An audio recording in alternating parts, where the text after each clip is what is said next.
Baik, itu yang pertama. Alam sebagai yang sakral. Nah, yang kedua, ini mungkin cara-cara orang Jawa menghormati alam. Ada pandangan di kalangan masyarakat Jawa, alam itu lingkungan sekeliling kita, semesta sekeliling kita, itu hakikatnya ya kita, keluarga.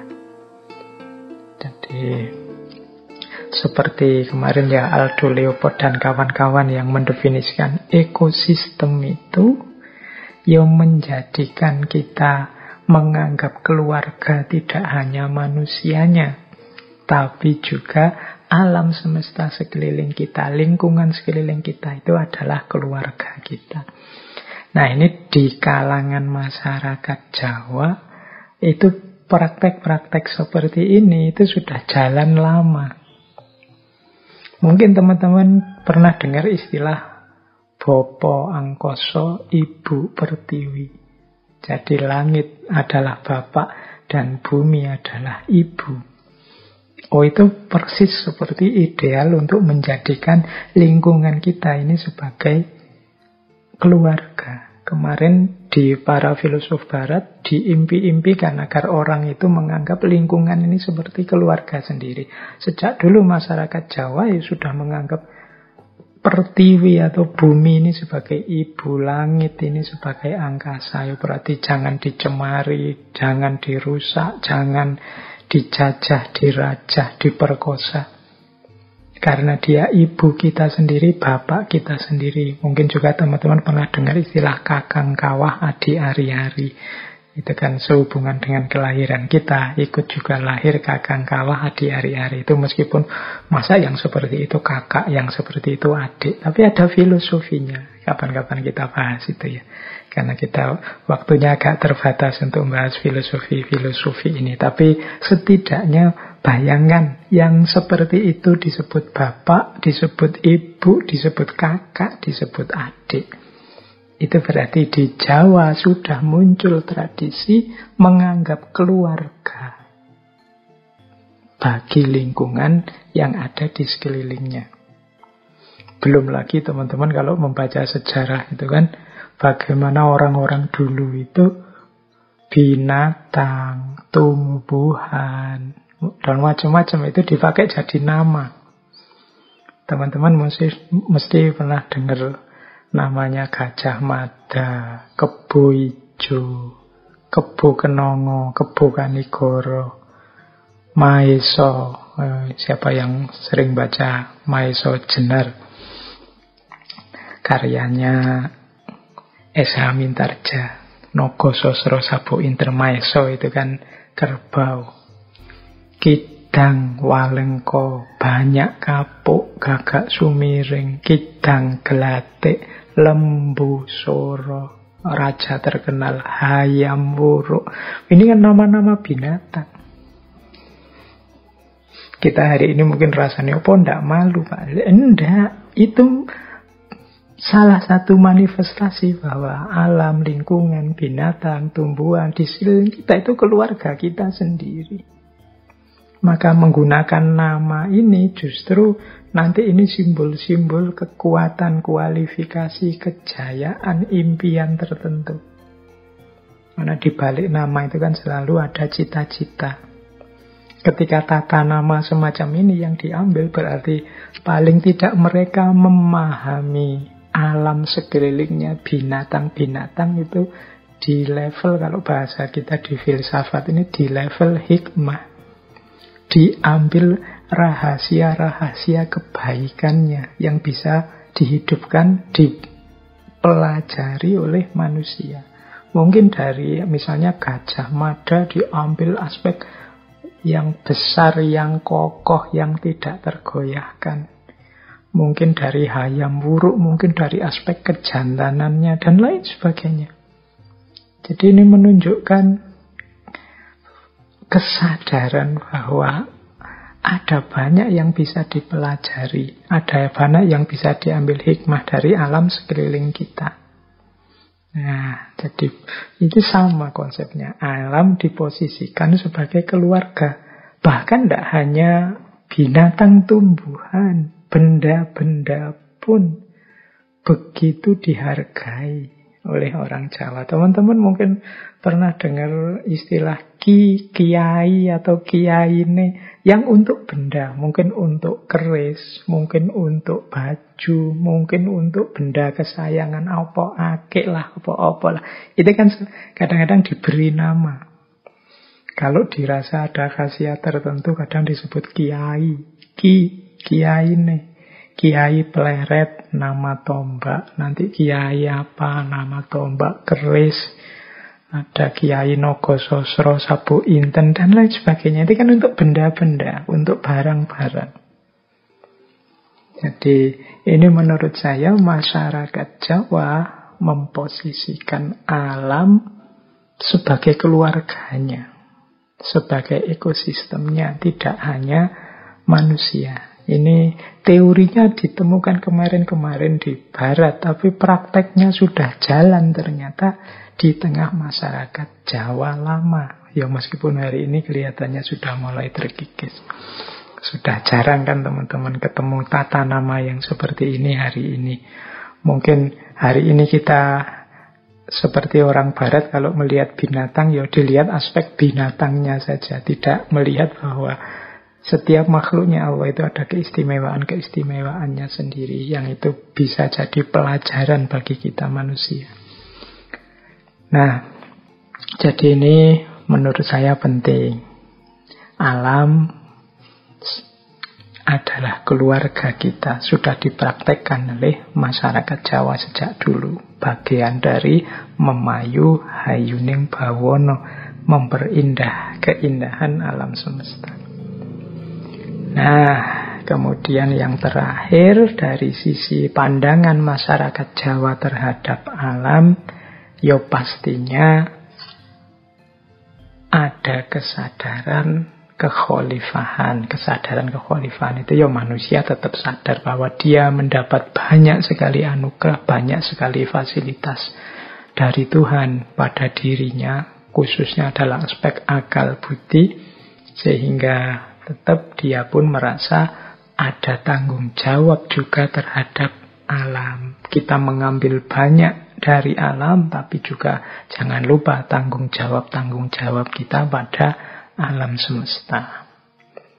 Kalau masyarakat Jawa sehubungan dengan tanggung jawab ini punya 3 istilah yang populer sekali. Yang pertama momong, yang kedua momor, dan yang ketiga momot. Nah, ini 3 istilah sehubungan dengan tanggung jawab terhadap alam. Kalau kita tarik ke sana, maka momong itu berarti menjaga. Ya kalau dengan manusia kadang-kadang diartikan mengasuh.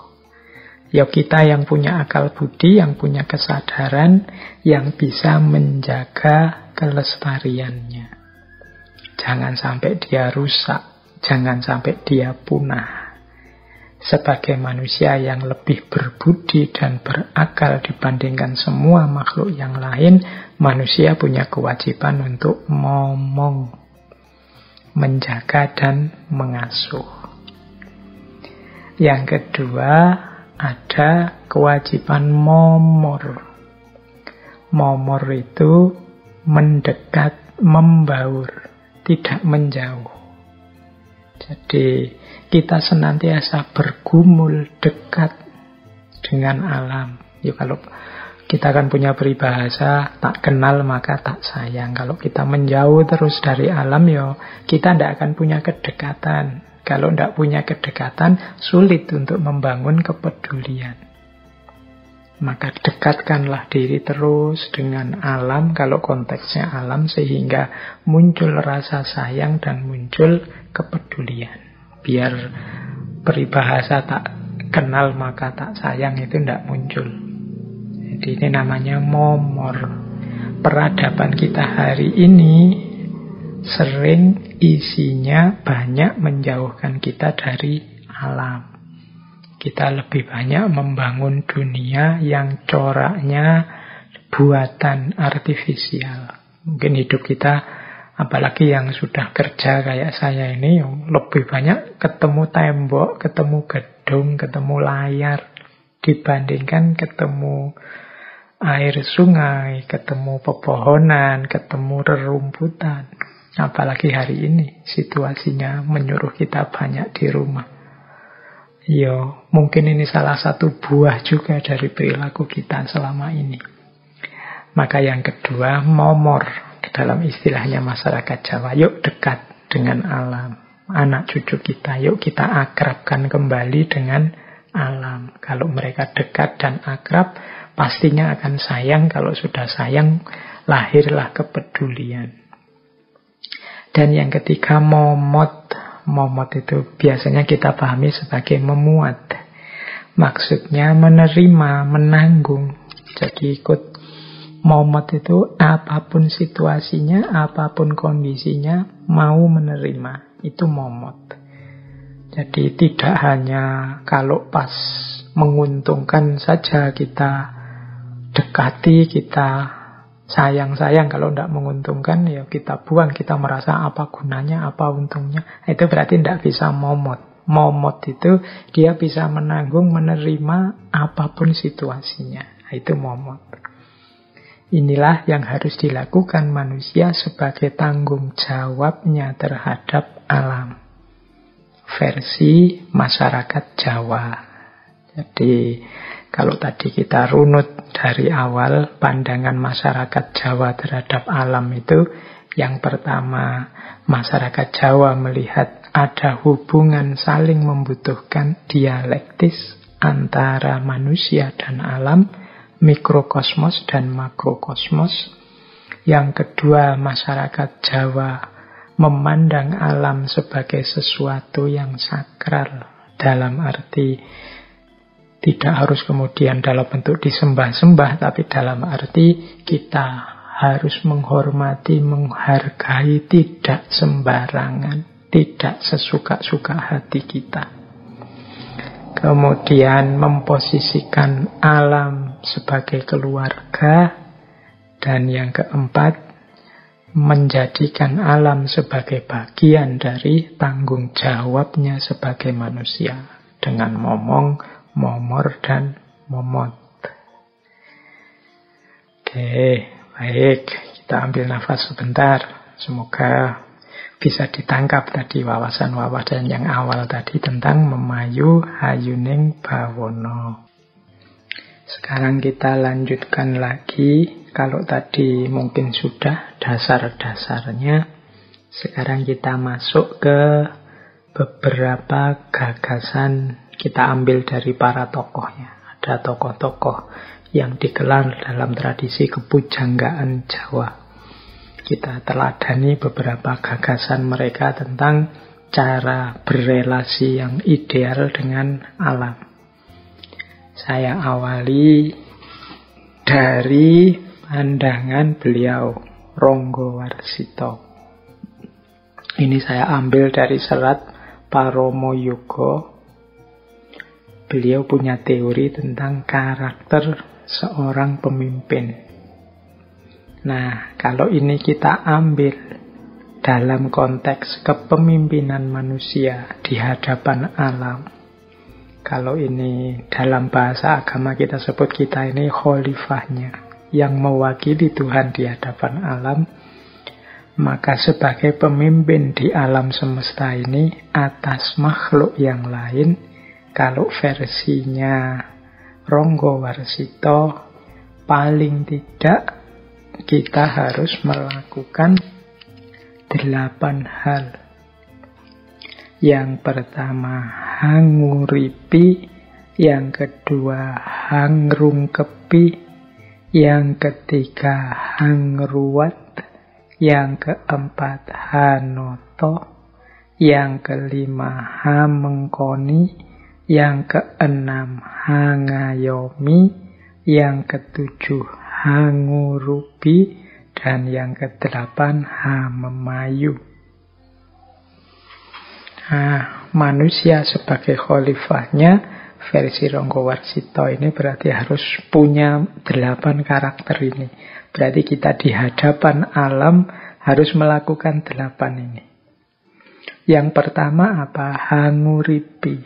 Hanguripi itu menghidupkan atau menjaga kehidupannya. Dalam konteks alam berarti menjaga kelestariannya.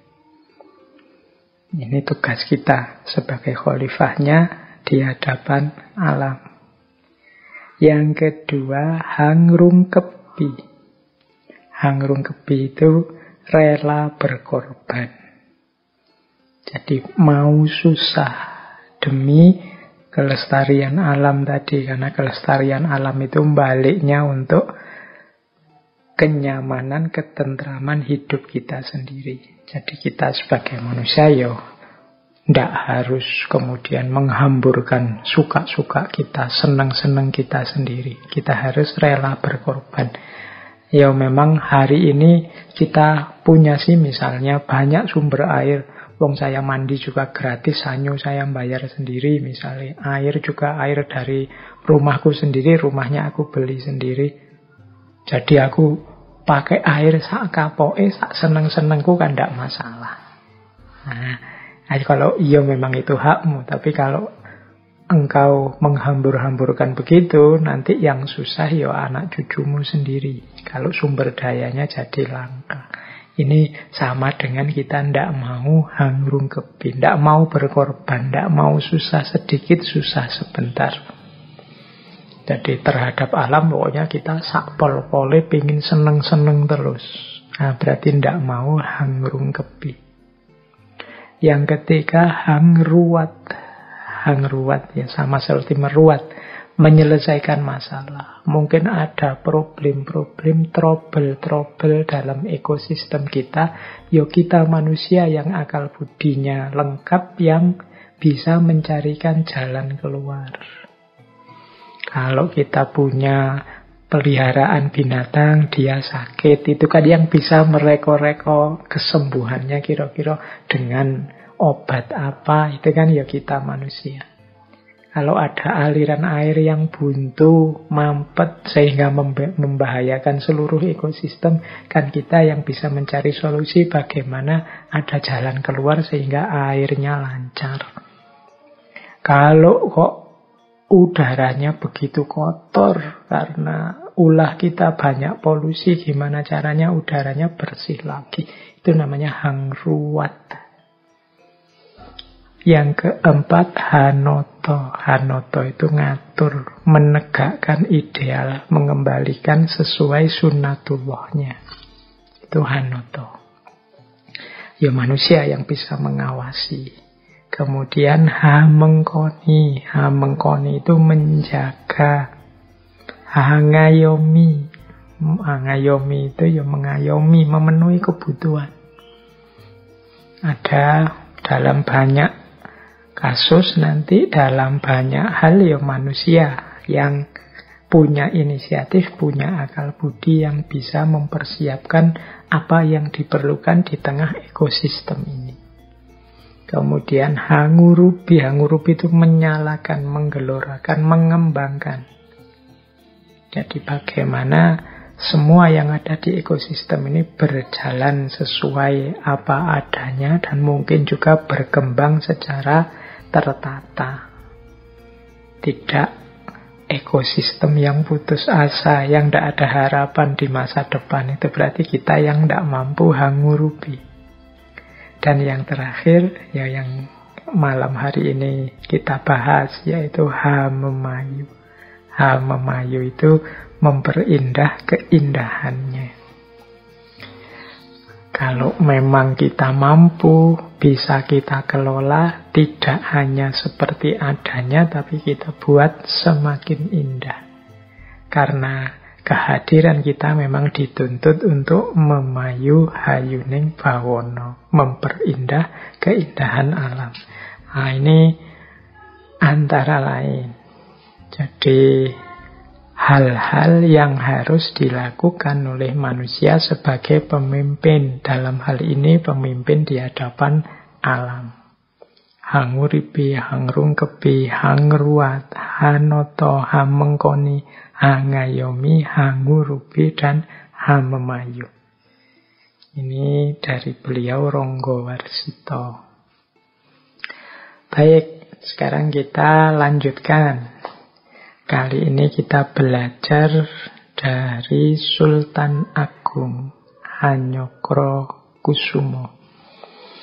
Ini dulu pernah kita bahas satu sesi khusus tentang beliau dalam karya beliau yang sangat populer, yaitu Serat Sastro Gending. Jadi kalau kita belajar tentang Serat Sastro Gending, sebagaimana pernah kita kaji dulu, nanti kita akan ketemu bahwa segala yang ada di alam semesta ini secara relasional, karena relasional itu maksudnya secara berhubungan. Jadi hidup kita di tengah alam ini kan ada 3 variabel. Kita manusia mikrokosmos, alam semesta makrokosmos, dan yang ketiga Allah, Tuhan. Nah, 3 variabel ini yang secara relasional, hubungan antara 3 ini oleh Sultan Agung disebut sastro dan gending. Jadi sastro itu adalah simbol dari ketuhanan, sementara gending itu simbol manusia dan alam semesta. Nah, 3 hal ini harus selaras, sastro dan gending.